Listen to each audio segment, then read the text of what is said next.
நம்ம பண்ண போகிற ரெசிபி என்னன்னு பார்த்தீங்கன்னா, நம்ம எல்லாருமே எப்பயுமே விரும்பி சாப்பிடக்கூடிய பானிபூரி வீட்டிலேயே எப்படி செய்யறதுங்கிறத பார்க்கலாம் வாங்க.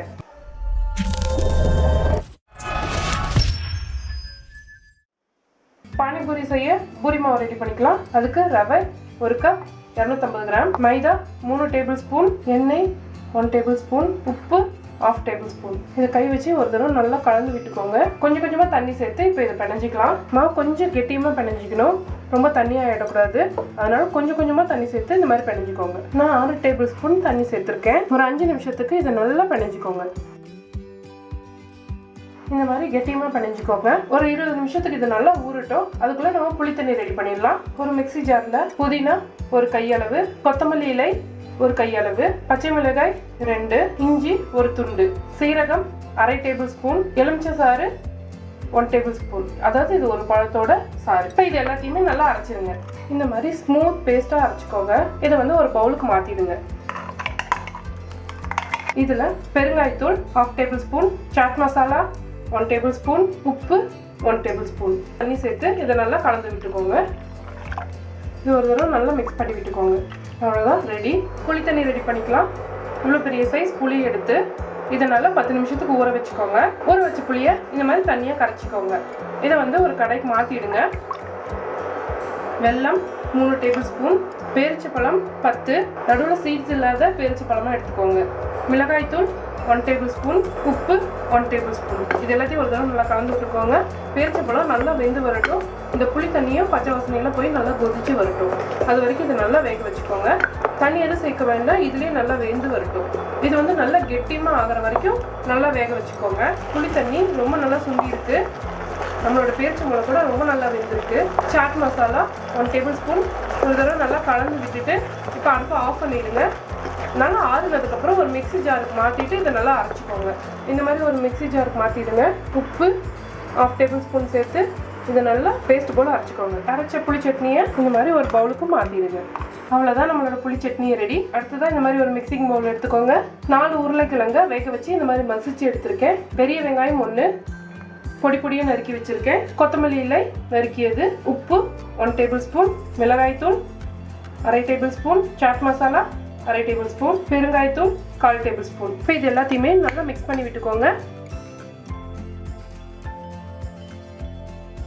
இந்த மாதிரி நல்லா கலந்து விட்டுக்கோங்க. இப்போ நாம புதினா தண்ணி, புளி சட்னி, அப்புறம் ஸ்டஃபிங்க்கு உருளைக்கிழங்கு மசாலா எல்லாமே ரெடி பண்ணியாச்சு. அடுத்ததான் பூரி ரெடி பண்ண ஆரம்பிச்சிடலாம். நம்ம பிணைஞ்சு வச்சிருந்த மாவை ஒரு தடவை கை வச்சு நல்லா பிணைஞ்சிக்கோங்க.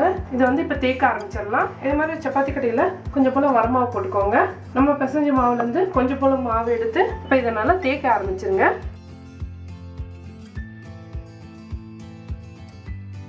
இது போல் நல்லா தேய்ச்சிக்கோங்க. நான் பூரி சைஸில் கட் பண்ணுறதுக்காக ஒரு கட்டர் வச்சுருக்கேன்.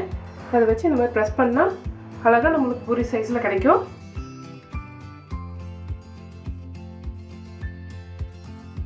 இது போல் சன்னமாக இந்த மாதிரி அழகாக வட்ட வட்டமாக தேய்ச்சிக்கோங்க. மீதி இருக்கிற மாவு எல்லாத்தையுமே மறுபடியும் உருட்டி நம்ம தேய்ச்சிக்கலாம். இப்போ எண்ணெய் நல்லா சூடாக இருக்குது. நம்ம தேய்ச்சி வச்சிருந்த மாவு எல்லாத்தையுமே ஒன்றா சேர்த்துங்க.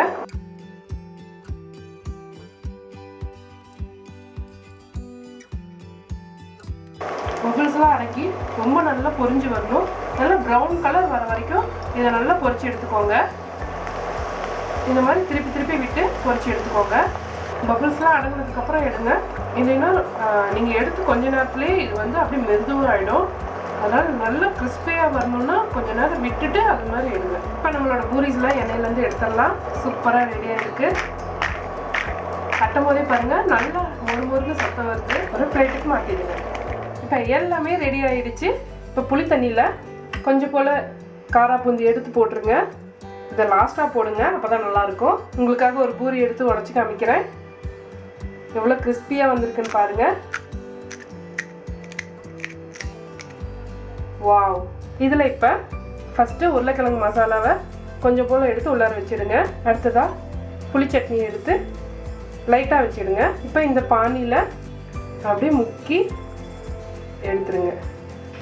வாவ்! எவ்வளோ சூப்பராக வந்திருக்கு பாருங்க. அந்த தண்ணி கூட வெளியில் லீக் ஆகல, அவ்வளோ அழகாக வந்திருக்கு.